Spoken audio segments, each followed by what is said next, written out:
ഇന്നത്തേക്കുള്ള എവൻഗേലിയോൻ ധ്യാന ഭാഗം വിശുദ്ധ യോഹന്നാൻ എഴുതിയ സുവിശേഷം 5-ാം അധ്യായം 2 മുതൽ 9 വരെയുള്ള വാക്യങ്ങൾ. ഏറെ സുപരിചിതമായൊരു വേദഭാഗം. അതിലെ 5-ാമത്തെ വാക്യം: എന്നാൽ 38 ആണ്ട് രോഗം പിടിച്ച് കിടന്നൊരു മനുഷ്യൻ അവിടെ ഉണ്ടായിരുന്നു. One who was there had been an invalid for 38 years. വ്യത്യസ്ത കഴിവുള്ളവരുടെ ദിനമാണ് ഒക്ടോബർ 12 ഞായറാഴ്ച. വ്യത്യസ്തതകളെ ആദരിക്കുവാൻ സഭ ഈ ദിവസം നമ്മെ ഓർമ്മപ്പെടുത്തുന്നു. Day of the differently abled, owner the differences. ഒരു കഥ പറഞ്ഞു തുടങ്ങുകയാണ്. ബൗദ്ധിക വെല്ലുവിളി നേരിടുന്ന കുട്ടിയുമായി ധ്യാന കേന്ദ്രത്തിലേക്ക് പോയ മാതാപിതാക്കളുടെ കഥയാണത്. 7 ദിവസത്തെ ധ്യാനത്തിൽ പങ്കെടുക്കാനായിട്ടാണ് അവർ ആ ധ്യാന കേന്ദ്രത്തിലെത്തിയത്. 6 ദിനങ്ങളിലും ധ്യാന കേന്ദ്രത്തിൽ നടക്കുന്ന രോഗശാന്തി ശുശ്രൂഷയുടെ സമയത്ത് ഈ മാതാപിതാക്കൾ ഇരുവരും ചേർന്ന് കുഞ്ഞിൻ്റെ തലയിൽ കൈവച്ച് പ്രാർത്ഥിച്ചുകൊണ്ടിരുന്നത് ബൗദ്ധിക വെല്ലുവിളി നേരിടുന്ന ഈ കുഞ്ഞിൻ്റെ ഡിസബിലിറ്റി മാറിക്കിട്ടണം എന്നാണ്. 6 ദിവസത്തെ പ്രാർത്ഥനയിലും പ്രത്യേകമായ ഒരു മാറ്റവും സംഭവിച്ചിട്ടില്ല. 6 ദിവസങ്ങളിലെ ധ്യാനത്തിലും ധ്യാനം നയിക്കുന്ന വൈദികൻ ഇവരുടെയോ ഇവരുടെ കുഞ്ഞിൻ്റെയോ പേര് പരാമർശിച്ചതേയില്ല. അധികം പ്രതീക്ഷകളോ താല്പര്യങ്ങളോ ഒന്നുമില്ലാതെ 7-ാം ദിനത്തിൽ ഈ ധ്യാനത്തിൻ്റെ അവസാന ദിനം അവർ ധ്യാന കേന്ദ്രത്തിൻ്റെ ധ്യാനം നടക്കുന്ന ഓഡിറ്റോറിയത്തിലേക്ക് ചെല്ലുകയാണ്.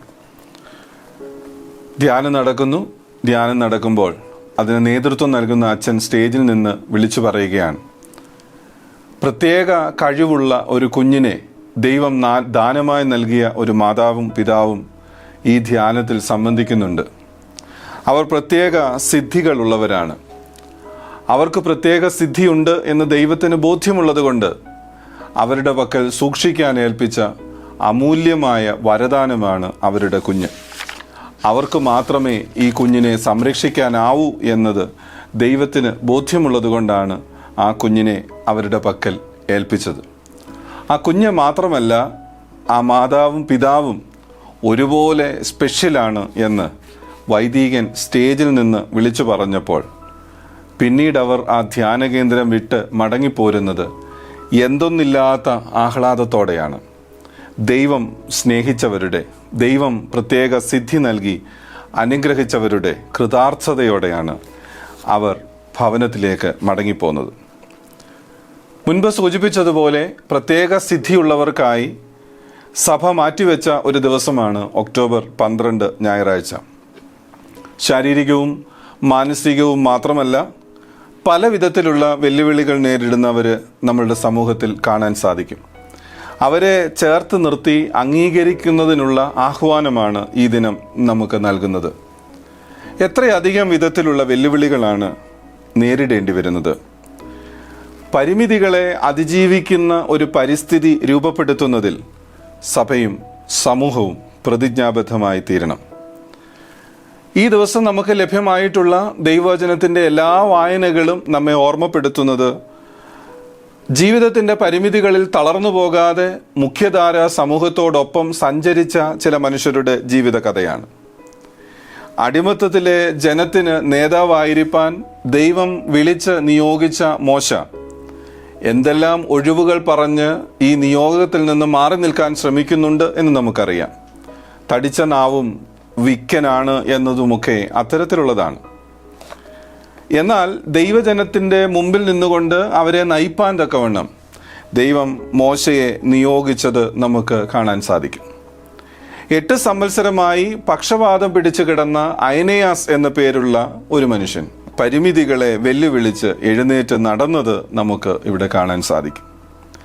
ജന്മന മുടന്തനായവൻ, പരസഹായം കൊണ്ടല്ലാതെ നടക്കാൻ കഴിയാത്തവൻ, സുന്ദരം എന്ന ദൈവാലയ ഗോപുരത്തിൽ പത്രോസ്, യോഹന്നാൻ എന്നിവരുടെ സഹായത്താൽ എഴുന്നേറ്റ് നടക്കുന്നത് നാം കാണുന്നു. ബെഥേസ്ദ കുളക്കരയിൽ ആശയറ്റവൻ്റെ അത്താണിയായി യേശു എത്തിയപ്പോൾ 38 വർഷം പഴക്കമുള്ള ഒരു രോഗത്തെ അവഗണിച്ച് എഴുന്നേൽക്കാൻ അവന് കഴിയുന്നത് പരിമിതികളെ ജയിച്ചവൻ്റെ കഥ പറയുന്ന ചിത്രമാണ്. ഈ ഭാഗങ്ങളിലെല്ലാം പരിമിതികളുള്ളവനെ ചേർത്ത് നിർത്തുവാൻ ചില സമൂഹങ്ങളോ ചില വ്യക്തികളോ മുൻപിട്ടിറങ്ങുന്നുണ്ട്. ഇവിടെയെല്ലാം സൗഖ്യം കിട്ടിയവർ ആരാധനാ സ്ഥലങ്ങളിലുണ്ട്. പൊതു ഇടങ്ങളിൽ അവർക്ക് ഒരു സ്ഥാനമുണ്ടാവുന്നു. വെല്ലുവിളികൾ പല വിധത്തിൽ അഭിമുഖീകരിക്കുന്നവർക്ക് അവരർഹതപ്പെട്ട ഒരു ഇടം നൽകുന്നതിൽ സഭ ശ്രദ്ധിക്കേണ്ട കാലമാണ് ഇത്.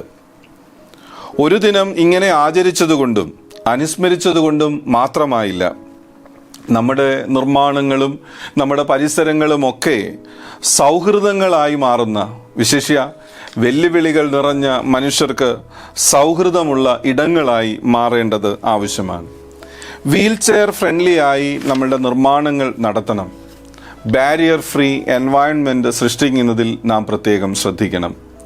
പരിമിതികൾ നേരിടുന്നവർക്ക് പരസഹായമില്ലാതെ സ്വയമായി ദൈനംദിന കാര്യങ്ങൾ ചെയ്തെടുക്കുവാൻ സാധിക്കുന്നതാവണം നമ്മളുടെ വ്യവസ്ഥിതികളെല്ലാം. പങ്കാളിത്തമുണ്ടാവേണ്ട എല്ലാ മേഖലകളിലും പങ്കാളിത്തം ഉറപ്പാക്കുന്ന ക്രമീകരണങ്ങളിലേക്ക് നാം കടക്കണം. ആരാധനയിൽ സംബന്ധിക്കുന്ന പരിമിതിയുള്ളവനെ ചോദ്യം ചെയ്യുന്ന, അവൻ്റെ അവകാശം നിഷേധിക്കുന്ന വ്യവസ്ഥാപിത മത സംവിധാനങ്ങൾ നമ്മിലൂടെ ഇന്നും ഈ കാലഘട്ടത്തിൽ ആവർത്തിക്കപ്പെടരുത്. വിദേശ രാജ്യത്തെ ഒരു ദൈവാലയ നിർമ്മാണം നടക്കുമ്പോൾ മദ്ബഹായിലേക്ക് പ്രവേശിക്കുവാൻ ഒരു വൈദികൻ വീൽ ചെയറിൽ എത്തിയാൽ അതിന് കഴിയും വിധം എലിവേറ്റർ സംവിധാനം നിർബന്ധ മാനദണ്ഡമായി ഗവൺമെൻറ് അധികാരികൾ നിഷ്കർഷിച്ചപ്പോൾ നാം ഈ കാര്യത്തിൽ എത്ര ദൂരം പിന്നിലാണ് എന്നൊരു കുറ്റബോധവും തോന്നലും ഉണ്ടായി.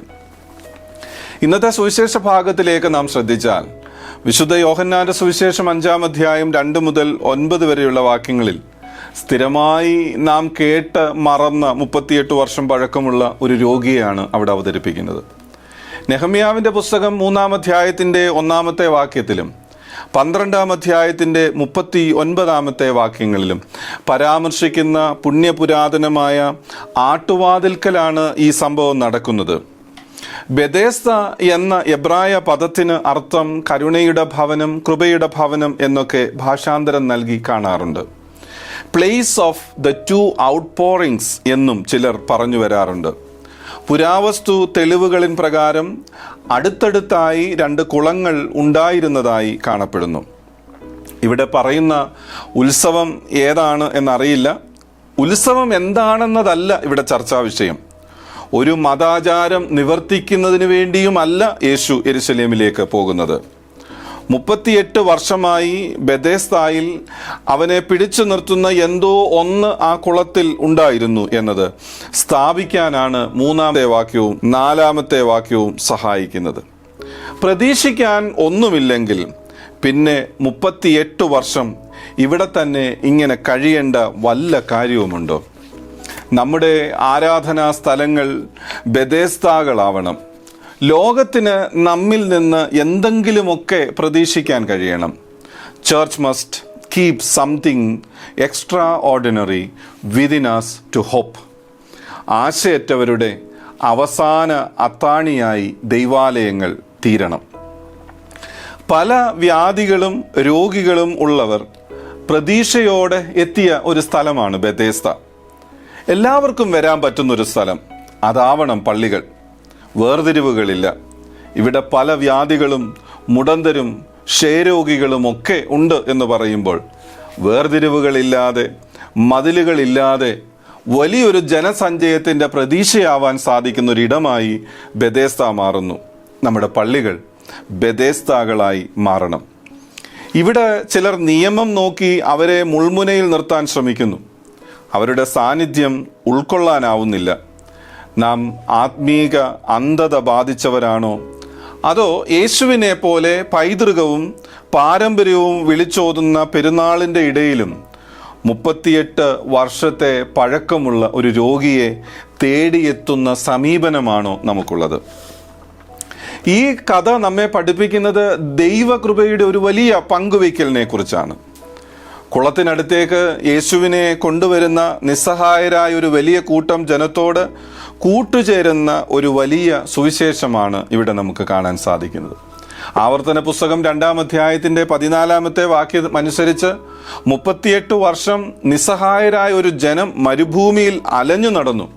അങ്ങനെ അലഞ്ഞു നടന്നവരുടെ അത്താണിയായി ദൈവം പ്രവർത്തിച്ചതിനു തുല്യമായി 38 വർഷത്തെ ഏകാന്തതയുടെയും നിസ്സഹായതയുടെയും നാളുകളെ യേശു തൻ്റെ കൃപയാൽ മാറ്റിമറിച്ച ചരിത്രമാണ് ഇവിടെ നമുക്ക് കാണുവാൻ സാധിക്കുന്നത്. സഭ എന്തിനായിട്ടാണ് വിളിക്കപ്പെട്ടിരിക്കുന്നത്? ഈ ദിനം നമ്മുടെ ദൗത്യം എന്താണ് എന്ന ഒരു വിചിന്തനം നമുക്ക് ആവശ്യമാണ്. ഒന്ന്, emphasize the significance of those who are insignificant. അപ്രധാനമെന്ന് കരുതുന്നവരുടെ പ്രാധാന്യം ഉറപ്പാക്കുന്ന ദൗത്യം. പ്രയോജനരഹിതമായ 38 സംവത്സരങ്ങൾ വിസ്മരിക്കപ്പെടുകയാണ്. ആരും അപ്രസക്തരല്ല, എല്ലാവരും അനിവാര്യരാണ് എന്ന ഒരു ദൈവരാജ്യ ശൈലിയാണ് ഇവിടെ അവലംബിക്കപ്പെടുന്നത്. നാം ഇല്ലാത്ത സ്വർഗം എത്ര ശൂന്യമാണ്, നീ ഇല്ലാത്ത സ്വർഗം എത്ര ശുഷ്കമാണ്. അവന് ചെയ്യാൻ പ്രയാസമായിരുന്ന ഒരു കാര്യം ചെയ്യാൻ അവനോട് ആവശ്യപ്പെടുന്നു. വാക്യം 8, എഴുന്നേറ്റ് കിടക്കയെടുത്ത് നടക്കാൻ കഴിയുമായിരുന്നെങ്കിൽ അവൻ എന്നേ കുളത്തിലിറങ്ങി സൗഖ്യം പ്രാപിച്ചേനെ.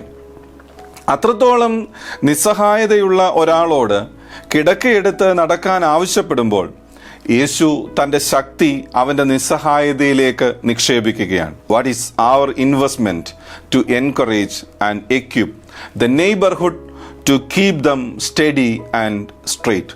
നമ്മുടെ അയലുകളെ, അയൽപക്കങ്ങളെ നേരായും നിവർന്നും നിൽക്കുവാൻ പര്യാപ്തമാക്കുന്ന ഒരു നിക്ഷേപം, അത് നമുക്ക് ഈ കാലഘട്ടത്തോട് ചെയ്യുവാൻ നാം പ്രതിജ്ഞാബദ്ധരായി തീരണം.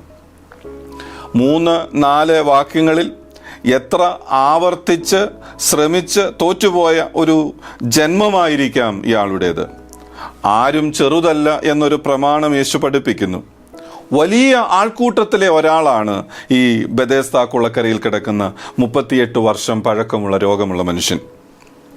യേശുവിൻ്റെ നോട്ടത്തിലെ, ശ്രദ്ധയിലെ ഒരു ശ്രദ്ധേയമായ കഥാപാത്രമായി മാറാൻ ഈ ആൾക്കൂട്ടത്തിനിടയിൽ അവന് സാധിച്ചു എന്നതാണ് അവൻ്റെ സവിശേഷത. ഉത്സവം കേമമാക്കലല്ല, മതചടങ്ങുകൾ കേമമാക്കലുകളല്ല നമ്മളുടെ പരിപാടികൾ.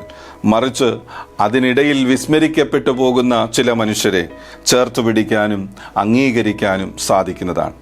2, എൻഷ്വർ ഡിഗ്നിറ്റി ഇൻ ഡിസ്ഫിഗറിംഗ് ലൈഫ് സ്പേസസ്. വികലമാക്കപ്പെടുന്ന ജീവിത ഇടങ്ങളിൽ അന്തസ് ഉറപ്പാക്കുക.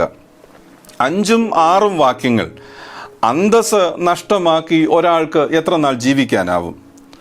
ഔദാര്യം പറ്റുന്നവരെ സൃഷ്ടിക്കുന്ന ഒരു ലോകമാണ് നമുക്ക് ചുറ്റും. എത്ര ഉത്സവങ്ങൾ, എത്ര ആൾക്കൂട്ടങ്ങൾ. ഇതിനിടയിൽ 38 വർഷം വിസ്മൃതിയിലായവനായി യേശു പ്രവർത്തിക്കുന്നതാണ് നമുക്കിവിടെ കാണുന്നത്. യേശു കണ്ടതുപോലെ കാണാൻ നമുക്ക് പറ്റുമോ? യേശു അറിഞ്ഞതുപോലെ അറിയാൻ നമുക്ക് പറ്റുമോ? യേശു ഇടപെട്ടതുപോലെ ഇടപെടാൻ നമുക്കാവുന്നുണ്ടോ? ഓരോ ആഘോഷങ്ങളിലും നാം ഔദാര്യങ്ങൾ ചെയ്ത് അത് ഫോട്ടോയാക്കി സാമൂഹിക ഇടങ്ങളിൽ പ്രദർശിപ്പിച്ച് സംതൃപ്തി അടയുകയാണ്. നമുക്ക് മുമ്പിലെത്തുന്ന ഓരോരുത്തർക്കും ഒരന്തസ്സുണ്ട്, അത് ഹനിക്കപ്പെടരുത്. പരിമിതികളുള്ളവരുടെ കുളക്കരകൾ സൃഷ്ടിക്കുന്നതല്ല നമ്മളുടെ ജോലി. അന്തസ്സോടെ പൊതു ഇടങ്ങളിലെത്തുന്ന കർമ്മ പദ്ധതികൾ തയ്യാറാക്കുന്നതിലാണ് നമ്മളുടെ ദൗത്യ നിർവഹണം നിലനിൽക്കേണ്ടത്. 3, എൻഷ്വർ റെക്കഗ്നീഷൻ റാദർ ദാൻ ഫേവേഴ്സ്. ഔദാര്യങ്ങളെക്കാൾ അംഗീകാരങ്ങൾ ഉറപ്പാക്കുക. എനിക്കാരുമില്ലെന്ന് കരുതുന്നവനോട് പറയുന്നത് സ്വയമായി നടക്കാനാണ്. ഈ ലോകത്തിൽ ആരും ആരുടെയും ഔദാര്യത്തിൽ ജീവിക്കേണ്ടവരല്ല. ജീവിക്കാനുള്ള അവകാശം എല്ലാവർക്കുമുള്ളതാണ്. ആ അവകാശങ്ങളെ സംരക്ഷിക്കുന്നവർ മാത്രമായി നാം തീരണം. ആശ്രിതരെ സൃഷ്ടിക്കുകയല്ല, സ്വതന്ത്രമായ മനുഷ്യ വ്യവസ്ഥിതികളെ രൂപപ്പെടുത്തുന്നതാവണം സഭയുടെ ദൗത്യം. സർക്കാർ സംവിധാനങ്ങളിൽ അവകാശങ്ങൾക്കായി ഭിന്നശേഷിക്കാർ സമരം ചെയ്യുന്നത് ഈ നാടിന് തന്നെ അപമാനമാണ്. ഡിപ്പെൻഡൻ്റ് ആക്കുകയല്ല, ഇൻഡിപെൻഡൻ്റ് ആവുകയാണ് ലക്ഷ്യം. വ്യത്യസ്തതകളെ ആഘോഷിക്കുന്ന നമുക്ക് ഭിന്നശേഷിയുള്ളവരുടെ ജീവിതത്തെ നമുക്ക് തുല്യമായി സ്വീകരിക്കാനും ചേർത്ത് നിർത്തുവാനും കഴിയട്ടെ. ആരും ചെറുതല്ല, എല്ലാവർക്കും അന്തസ്സുണ്ട്. അവകാശങ്ങൾ എല്ലാവർക്കും തുല്യമായി വിഭജിക്കപ്പെടണം. ഈ ദിനം നമുക്ക് ഇത് ധ്യാന വിഷയമാക്കാം. ദൈവം നമ്മെ അനുഗ്രഹിക്കട്ടെ.